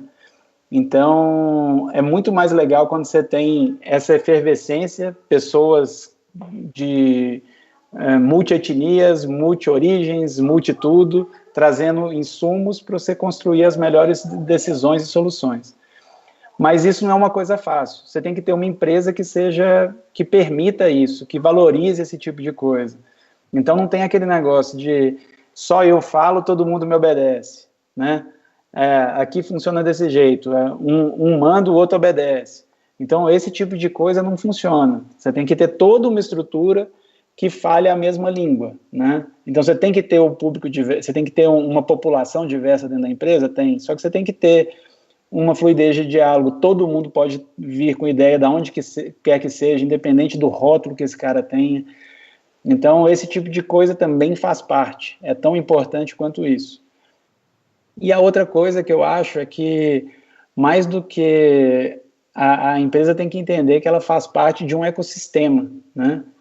Então, a gente tem que tentar construir esses ecossistemas de forma tal que uma empresa com outra, ela seja um bicho, uma coisa, melhor do que a empresa sozinha e do que a outra empresa sozinha. A soma disso tem que ser uma coisa maior do que cada uma isolada.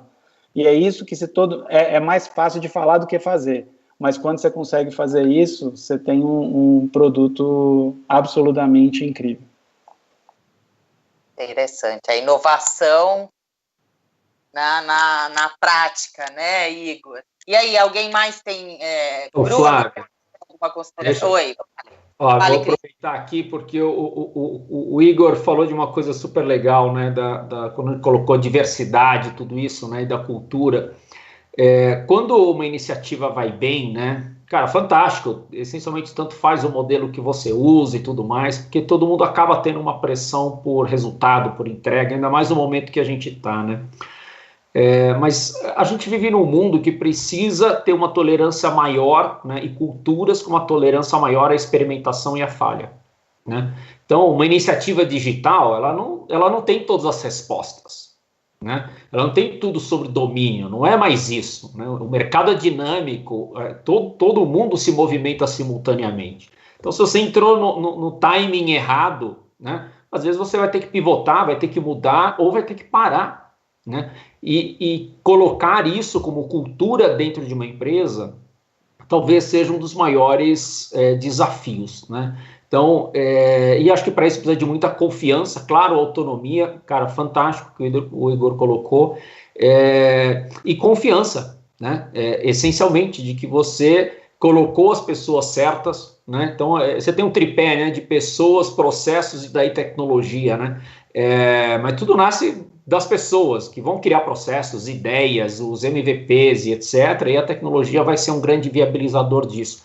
Mas a base, acho que é cultura realmente que abarca a diversidade, né, que trata as pessoas realmente com igualdade, independente de posição hierárquica, né? Claro que quando você vai escalar depois isso, você vai tomar uma decisão, né, que coloca em risco ou não, ou alavanca a companhia financeiramente, você tem que tomar os seus cuidados, né? Isso vale para várias dimensões, né? A gente está falando de compromisso com a perpetuidade das organizações como um todo, né? Não da iniciativa, mas das organizações, e baseado numa cultura mais tolerante à falha, com vínculos fortes de confiança. Interessante. Alguém mais quer falar? Bruno, Reinaldo? Acho que só um ponto aqui, um exemplo sobre essa questão de cultura e talvez o desafio, né? A Amil tem 19 mil colaboradores no Brasil e é parte da United Health, que fica nos Estados Unidos. em que a sede, inclusive, é em Minneapolis, né, na cidade em que ocorreu esse crime brutal de George Floyd. Então, assim, a gente viveu dentro da empresa toda essa conscientização, e a empresa foi pelo caminho que eu considero correto, que é de educar. Então, acho que, acima de tudo, acho que você procurar saber sobre esses temas, acho que é o primeiro passo, né? Então, grupos auto-organizados foram formados dentro da empresa, e os colaboradores, então, começam a debater, discutir esses temas. A gente tem sessões, uma vez por dia eu fui convidado, inclusive, para falar em uma delas sobre questões nessa linha.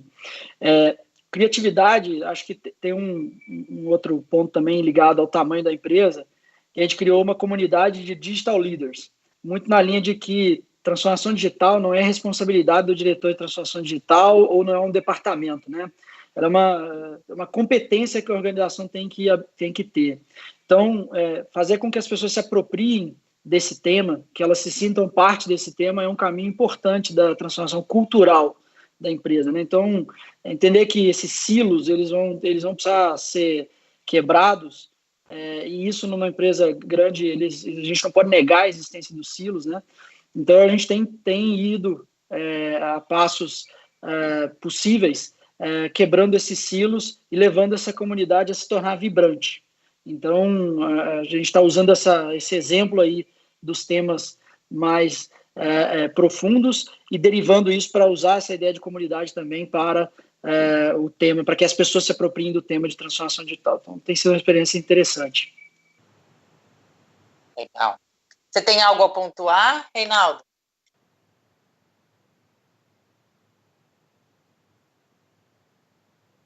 Acho que está fechado. Ops. Não? Acho que está fechado. Vocês estão ouvindo? Ficou no mudo. Não, ficou no mudo. Acabei clicando 2 vezes. Agora estão me ouvindo, né? Sim. Então, isso tem muito a ver com um tema muito, muito presente na nossa área, né, de transformação digital, que é a agilidade, né? O que vocês estão falando aí remete muito para o livro lá, The Age of Agile, né? E eu acho que é um pouco disso. Acho que não existem mais 3, né? Não existe TI e negócio separado, né? Eu acho que hoje existe, sim, grupos organizados com autonomia para resolver problemas do negócio, né, usando tecnologia para isso, né, pessoas, processos e tecnologias. E acho que isso ajuda muito na questão que o Igor trouxe lá atrás. Como que eu vou perceber, como líder, quem está mal e quem está bem? Até isso, Igor, eu acredito que está começando a ser distribuído também, né? A própria organização vai perceber, né? Você pode não perceber mais como líder e isso é normal. É um desapego de liderança agora, né? É claro que você tem que ter seus pontos de contato para poder absorver isso também enquanto sua posição de liderança for mais alta, né? Mas a própria organização se mede e se avalia e se monitora em termos de conflito, em termos de desmotivação e por aí afora. Legal. Bom, a gente já vem, vamos seguindo agora, aqui. Flavinho, só para acrescentar no negócio do Reinaldo, o que a gente fez aqui foi a gente criar uma série de cerimônias, sabe, na empresa, para tentar cobrir esse buraco que a gente tinha, né? Então, a gente tem o que a gente chama de dailies, weeklies, são as reuniões diárias, semanais. A gente já tinha um negócio que toda semana a gente fala com a empresa inteira, conta o que deu certo, o que deu errado naquela semana, o que a gente espera para a próxima e tal. Então, são coisas que a gente tenta cobrir um pouquinho essa falha da gente não, esse gap, né, da gente não estar ali olhando no olho das pessoas e tal. E todos os times têm essa obrigação de toda semana, todo dia se falar e semanalmente ter um papo geral do seu time e da empresa inteira, para ver se a gente consegue ter menos pontos cegos sobre isso, entendeu? Nós estamos testando, está funcionando por enquanto. As tecnologias vão ajudar demais. Sem dúvida. A tecnologia não deixa de ser facilitadora, né? Mais do que nunca. Eu quero aproveitar Ainda nós vamos botar uns robozinhos assim para ficar olhando nos olhos das pessoas e ver se tem algum problema por trás, viu? Bom, a temperatura eles já estão medindo, né? Então o que tem pela frente eles conseguem já. Bom, gente, a gente já citou, vamos seguindo aqui, a gente já citou, muitos de vocês já citaram em algumas respostas, mas eu quero fazer aqui um exercício de futurologia. Eu sei que é difícil a gente pontuar alguma coisa, mas é interessante saber o que vocês, como profissionais da área de transformação digital, o que vocês pensam que vai ser esse novo normal que se fala, né, no pós-pandemia. Quais caminhos estratégicos existem para as empresas evoluírem? Como é que vocês veem? Vamos começar pelo Christian. Bom, quando a gente fala de estratégia, né, eu acho que o próprio modelo de reavaliação de posicionamento estratégico, ele é questionado, né, dentro do que a gente está vivendo, porque ninguém podia imaginar que estaríamos vivendo o que temos hoje, né? Então isso em si já é um grande ensinamento, né? Então tem uma grande lição que eu acho que fica, é que o mundo, as pessoas, as organizações, elas precisam estar preparadas para um mundo em constante mudança. E essa mudança não é no Vale do Silício para depois chegar aqui mastigadinha. Ela é agora com a gente, talvez a todo momento, né? Pode trazer angústia para algumas pessoas que viam ainda suas carreiras, suas empresas de uma maneira linear, né? Com offerings perenes. Por incrível que pareça, isso ainda existia. A gente está vendo, né, grandes cadeias varejistas no mundo, né, que não tinham uma presença digital, também por incrível que pareça, simplesmente não aguentam, elas não têm como sobreviver, né? Isso está antecipando um ciclo de transformação que já era iminente e agora o mercado não reconhece mais. Do outro lado, ele reconhece, a gente estava falando outro dia do Zoom, né? Que foi concebido de uma maneira para um determinado tipo de público, por uma determinada visão, e olha o que se transformou, né? Por mais que possam ter uma crítica aqui, outra ali, né? De ajustes que eles precisaram fazer por segurança e etc., passou a valer mais do que empresas tradicionais da noite para o dia, porque a proposta deles é mais adequada.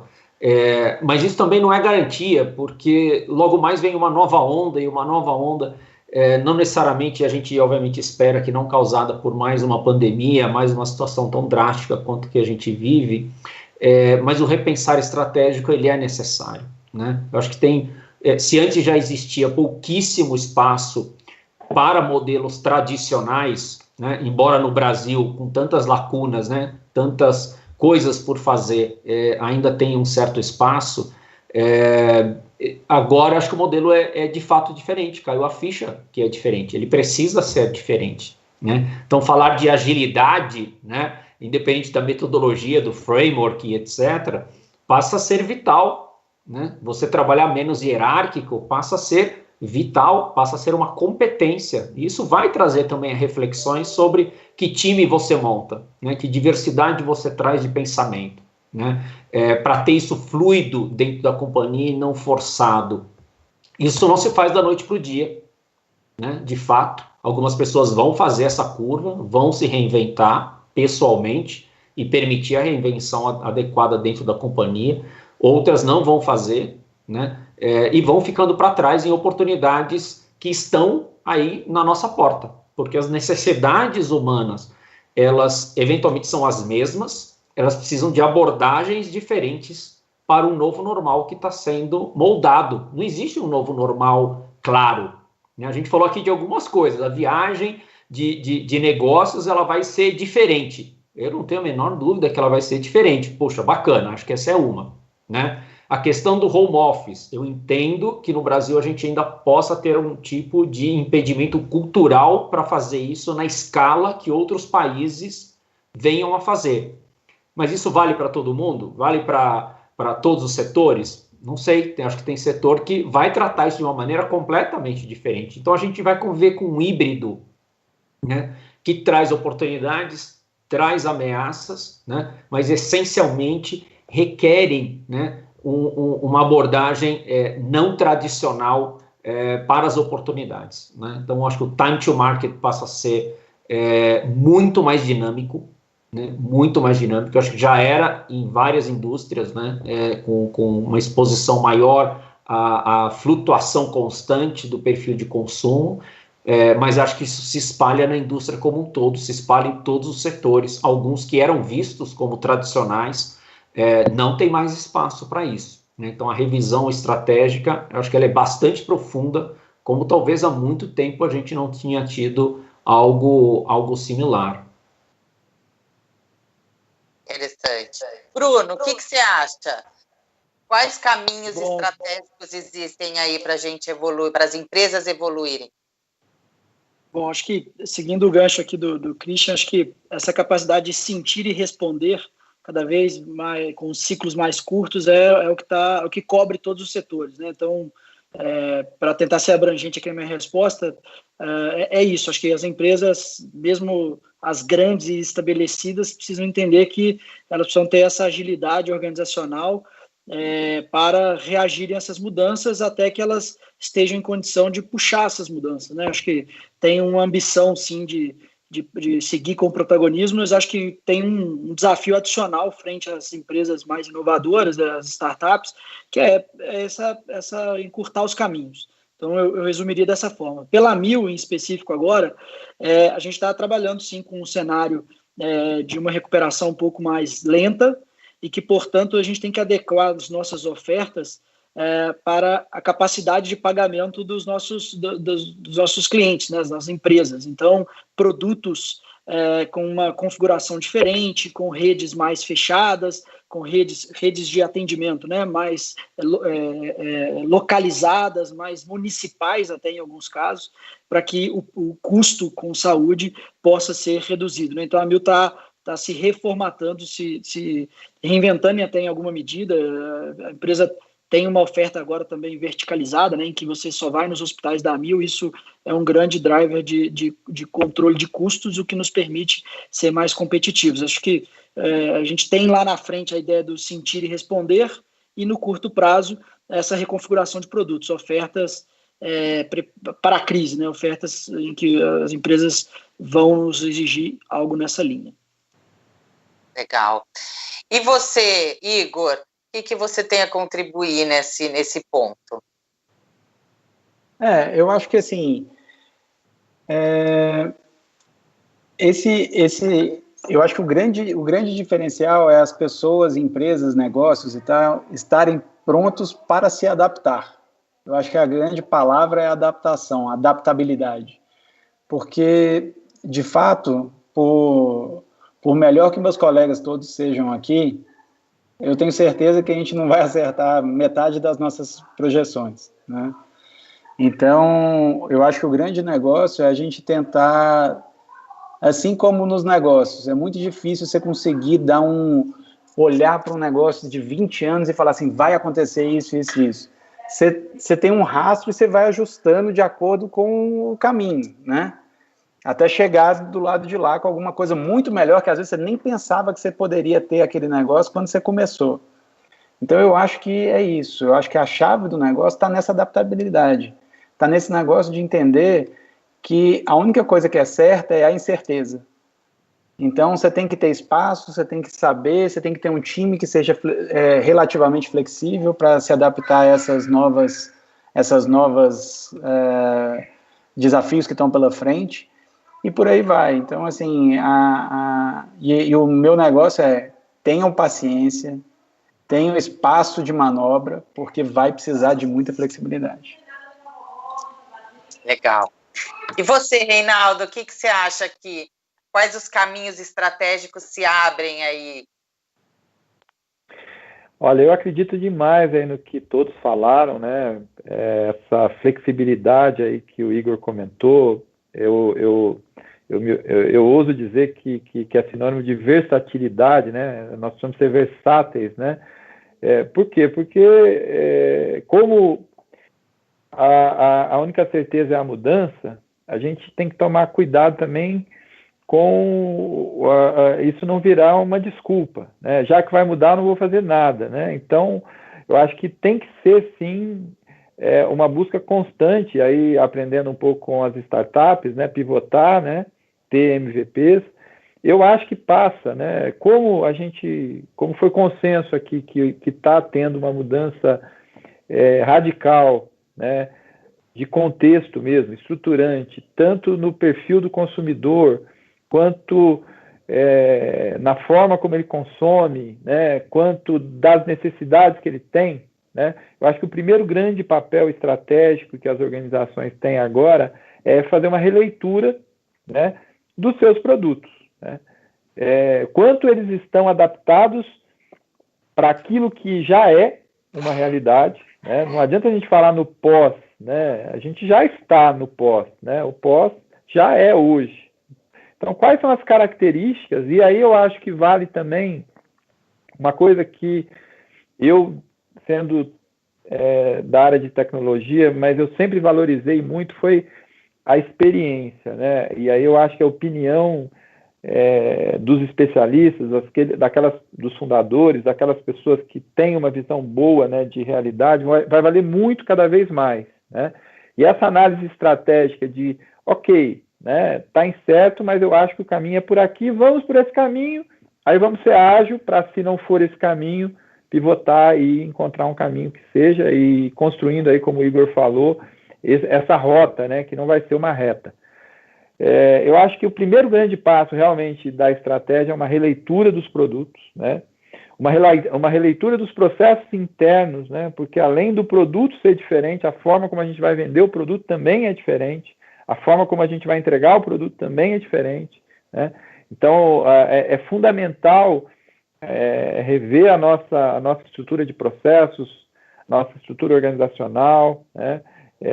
Nós que somos da TI, aí a gente acostumou muito com essa história de squad, com essa história de OKRs lá, né, do pessoal do Vale, né? A gente olha muito para o Vale, né? E tem muita coisa lá que ajuda para esse momento que exige flexibilidade, versatilidade, né? MVPs curtos, entrega de valor rápida, medida constante, mudança de rota sempre que necessário, aprender a errar, mas errar rápido, né? Aproveitar os acertos, né? E eu acho que mais do que tudo, né? Uma coisa que outro dia eu estava ouvindo uma entrevista, né, com o Obama lá, né, e perguntaram para ele quais são as duas grandes características, né, que ele considerava vitais para um profissional, e eu estendo isso para uma empresa, né? E ele falou que a gente sempre tinha que buscar ser útil, né, e ser agradável, né? Be useful and be. Eu acho que é por aí, né? Eu acho que nesse momento ser pessimista é tudo que a gente não precisa, gente. Eu acho que a gente precisa ser otimista, né? É difícil ser otimista num momento desse, mas eu acho que quem conseguir isso, né? Quem conseguir olhar para o limão e ver uma limonada, vai sair na frente. Volto, assim, momentos históricos, aí quem estudou história sabe, né, que depois das grandes crises vieram as grandes, né, o iluminismo, depois da peste negra, enfim, a Revolução Industrial aí, depois da Segunda Guerra Mundial. E outro dia mesmo eu estava vendo uma reportagem aí da Segunda Guerra Mundial, né, e perguntaram lá para a pessoa, né, como é que era viver numa cidade, acho que era de Londres, se eu não me engano, que caía bomba o tempo todo durante 6 meses, né? Durante um ano, né? Naquela época que estava tendo realmente bombardeios, né? E foi praticamente em Londres, passou por isso muito tempo, né? E a pessoa respondeu, olha, a gente aprendeu, desenvolveu o medo de ter medo, né? Que é mais ou menos o seguinte, imagina que você está sei lá, no bairro X, né, eu vou falar aqui de Belo Horizonte, você está aqui no Buritis, que é onde eu estou hoje, está caindo bomba lá na Savassi, né, que é um bairro mais, não muito afastado, 2, 3 quilômetros daqui, e eu estou trabalhando. Por quê? Porque não tem outro jeito. Né? É claro que eu não vou sair correndo atrás da bomba e vai cair na minha cabeça, não estou falando isso, a gente tem que se cuidar sempre, né? Mas eu acho que a gente não pode deixar nunca de ter uma desculpa verdadeira, que é a crise. Eu acho que sair dessa desculpa verdadeira e tentar ser útil e agradável. Né? Não tem nada melhor que conversar com gente otimista. O otimismo salva, né? Sempre. Estou à disposição a hora que você quiser, tá, Reinaldo? Só falar. Já percebi. Olha, o papo tá ótimo, a gente poderia ficar aqui a tarde inteira se a Patrícia nos permitisse, aí as nossas agendas também, né, Bruno? Mas a gente, infelizmente, vai ter que encerrar. Eu tenho aqui algumas perguntas que eu gostaria de lembrar vocês que elas serão respondidas, tá? Mas também quero passar aqui alguns recados. Por exemplo, Oswaldo Coca falou que o foco humano está sendo muito perfeito. O Gabriel, excelente visão dos painelistas sobre a nova fase que se inicia. Valério Madeira Coelho, tudo que muda permanece. O Ricardo, exato, perfeito. Enfim, a gente já teve aí um bom feedback do recado de vocês. Eu quero mais uma vez agradecer a presença de todos. E é isso, gente. Muitíssimo obrigado. A gente vai ficando por aqui. Obrigado. Olá, pessoal. Obrigado. Tchau. Até mais. Tchau. Tchau, gente. Nós que agradecemos, painel incrível, muito obrigado a todos que participaram brilhantemente deste momento com a gente. Bom, você que está aí na nossa audiência, nós voltamos pontualmente às 18 horas, trazendo a segunda etapa da trilha do conteúdo Future Tech, abordando inovação e digitalização dos negócios. Nos veremos daqui a pouquinho, até breve.